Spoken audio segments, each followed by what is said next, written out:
Coming up on Mountain News this morning, the Perry County Sheriff remembers the life and dedication of his grandfather, who was killed in a case that's still unsolved to this day.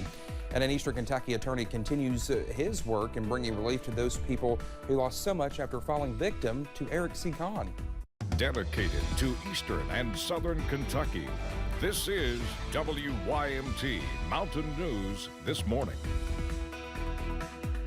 It's Wednesday, it's 5:34, and I'm Dakota Makris. Good morning to you.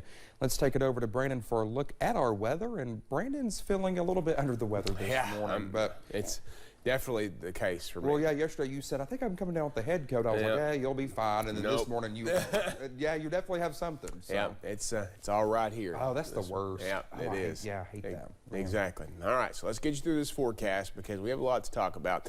Let's start here locally this morning. Let's go up on Whitesburg Pine Mountain, and you'll see things are pretty quiet up there to start your day. US 119, a little light traffic up there, but no major issues. Cloudy, but no rain for the moment. Now, that could change a little bit later on today, but again, today is not the big day. Tomorrow and Friday are. 27 Clintwood, 28 Jonesville, 43 in Jackson, 41 in Somerset. Everybody else is in the 30s.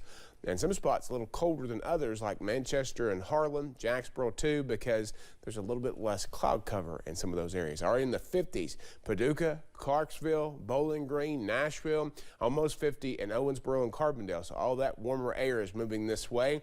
And we're going to get to 58 today, maybe even a little bit warmer. Even with the cloud cover, even with the straightest scattered chances for rain, that warm air surging in as that cold front that's going to be here tomorrow. More on that in just a little bit. Dakota? All right, Brendan, thank you. Well, Tuesday made 15 years since Perry County preacher Marion Estep was shot and killed along the Hal Rogers Parkway.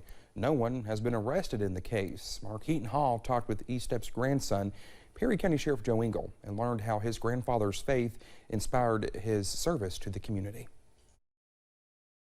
It's been 15 years since Marion Estep was shot and killed in his car on the Hal Rogers Parkway. And to this day, the case remains unsolved. You kind of look back and you really think, wow, has it been, as 15 years went by this quick. Perry County Sheriff Joe Engel is Estep's grandson. He knew that there was more to life than this life, and that's how he lived his life, and that's how he taught my mom and passed it down to his grandchildren, that there's more to life than this.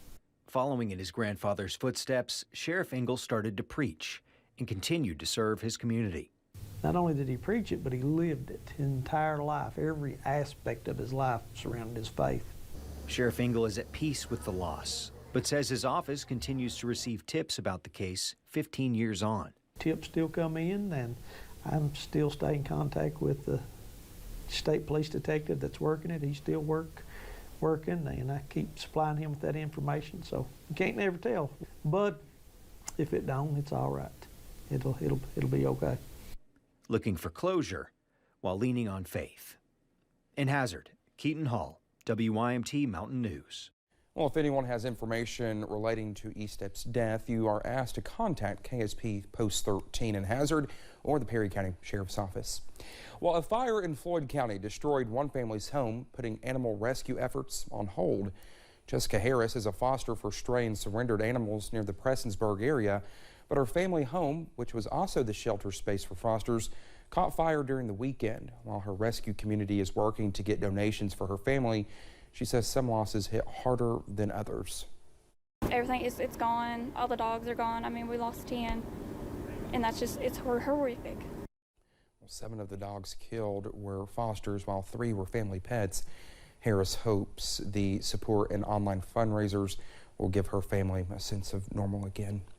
After being cheated out of millions of dollars in the nation's largest Social Security scheme, hundreds of people questioned if they would ever see their Social Security benefits again after being scammed by Eric C. Kahn, a now disbarred attorney. Kahn is also serving time in federal prison. WYMT's Phil Pendleton talked with an Eastern Kentucky attorney who is trying to help people get their money back. 7 years of working to get back money for 500 people who lost out on their Social Security disability payments. So it's money they paid in the system. We really resent the suggestion that this is a welfare program. You know, part of your paycheck goes to Social Security, and if you become disabled, you should be able to draw the benefits. 500 lost out when scammed by the now disbarred attorney who drew national attention during his scam and the run from sentencing out of the country and then back again. The one thing about Khan is, he actually had a good business plan. He's set up shop in an area where we have a lot of truly disabled people. Unfortunately, he did this bribery thing, and 7 years later, we're still dealing with the aftermath. Eric Kahn was sentenced on a number of different occasions. His most recent sentencing was in September of 2018, sentenced to an additional 15 years on top of an already 12-year sentence. He's now in prison in New Jersey. Many of the people he bilked have been without benefits for 6 years. They can regain their benefits by simply asking for a new hearing. And then if they win the new hearing, we're talking 6 years of back pay, and that's like $100,000 each on average. Not perfect, but still a good plan that's going to help a lot of people. Was it everything we wanted? No. But I think it's a 9 out of 10. And the class representatives who assisted me in negotiating this with another law firm, I mean, we're thrilled with the settlement agreement. Phil Pendleton, WYMT Mountain News. Clients who are eligible for the back pay are encouraged to attend a meeting at 2 p.m. Thursday at the old Floyd County Courthouse in Prestonsburg. Well, the Harlan County Sheriff's Office is investigating a situation involving a driver of a U-Haul truck that tried to pick up a 13-year-old girl at a bus stop Monday morning. Well, those with the Sheriff's Office say they received a lead on a suspicious U-Haul truck traveling from Loyal to Dehoyt. Upon further investigation, they learned the truck had stopped at a Dehoyt bus stop where a young girl was waiting for a school bus. The teen's family says a man and woman were inside of the truck, signaling the girl to get inside. The girl's family told police that she yelled no to the pair and ran back home. And it's just a reminder for parents to let their kids know, to tell their children not to get into vehicles with strangers or anybody like that. This girl, she did the correct thing. She ran home. And it's untelling. We're thankful and we praise God that she did run home and did not get in the vehicle.